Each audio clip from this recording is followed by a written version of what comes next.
Hello বন্ধুরা, আজ আমার রান্নাঘরে রান্না হচ্ছে মটর পনির। সেজন্য আপনারা দেখতে পাচ্ছেন পনিরগুলোকে ছোট ছোট কিউব করে কেটে নেওয়া হচ্ছে। একটু ছোটই কাটা হচ্ছে কারণ বড় বড় পনিরের টুকরো মুখে পড়লে ভালো লাগে না, সেজন্য এই সাইজটাই ঠিক আছে। এছাড়াও মটরশুঁটি আর টমেটো কেটে নেওয়া হচ্ছে। এইবার কড়াইয়ে সর্ষে তেল দিয়ে আলুগুলো ভেজে নেওয়া হলো। এইবার ওই তেলে দিয়ে দেওয়া হচ্ছে পনিরের টুকরোগুলো। নেড়ে ছেড়ে কিছুটা পনিরের টুকরোগুলো ভেজে নিতে হবে। বেশি ভাজলে শক্ত হয়ে যায়, সেজন্য হালকা একটু রং ধরলেই ওগুলো নামিয়ে নিতে হবে। এবার তেলে জিরে আর কাঁচা লঙ্কা ফোড়ন দেওয়া হলো।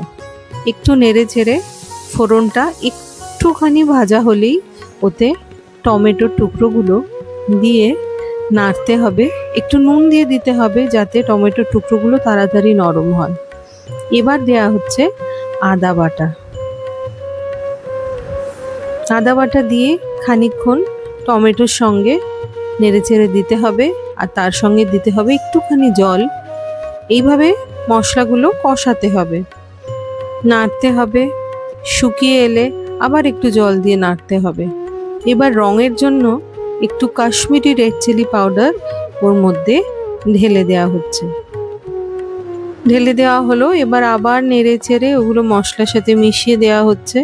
এবার দেওয়া হচ্ছে একটুখানি, বেশি না, অল্প একটু গরম মশলা। বেশি গরম মশলা দিলে স্বাদটা খুব ঝাল আর তেতো রকমের হয়ে যায়, সেজন্য অল্প গরম মশলা দিতে হবে। আর দেওয়া হলো কিছুটা হলুদ,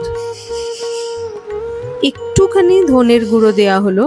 দিয়ে এবার সেই সব মশলাগুলোকে একটু জল ঢেলে কষাতে হবে। ততক্ষণ কষাতে হবে যতক্ষণ না তেল ছেড়ে মশলাগুলো আলাদা হয়ে যায় আর মশলা থেকে তেলগুলো ভেসে ওঠে। মশলা থেকে তেল বেরোলেই মটরশুঁটিগুলো দিয়ে দিতে হবে। মটরশুঁটিগুলো দিয়ে আলুগুলো দিয়ে বেশ খানিকক্ষণ মশলার সঙ্গে নেড়ে চেড়ে ওগুলো মিশিয়ে নিতে হবে। ভালো করে মিশিয়ে নিতে হবে। এখানে নুনের পরিমাণটাও কিন্তু চেক করে নেবেন। লাস্টে জল ঢেলে দিতে হবে। আপনারা তরকারিতে কতটা গ্রেভি চান, কতটা ঝোল হবে কি শুকনো হবে, সেই অনুযায়ী আপনারা জলটা বুঝে দিয়ে দেবেন। আমার যতটা জলের দরকার, যতটা গ্রেভি দরকার, আমি ততটা দিয়েছি।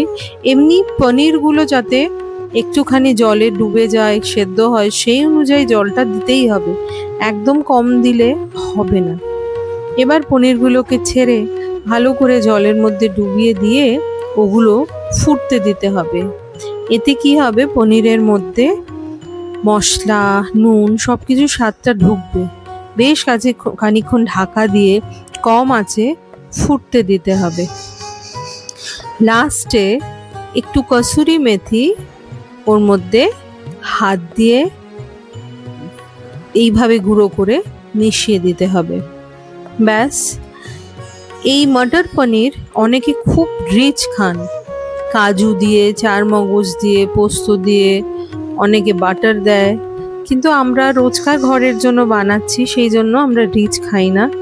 হালকা, যতটা হালকা কড়াইয়ে মনে হচ্ছিল ঢালার পর আর রাখার পর একটু ঘন হয়ে যাবে।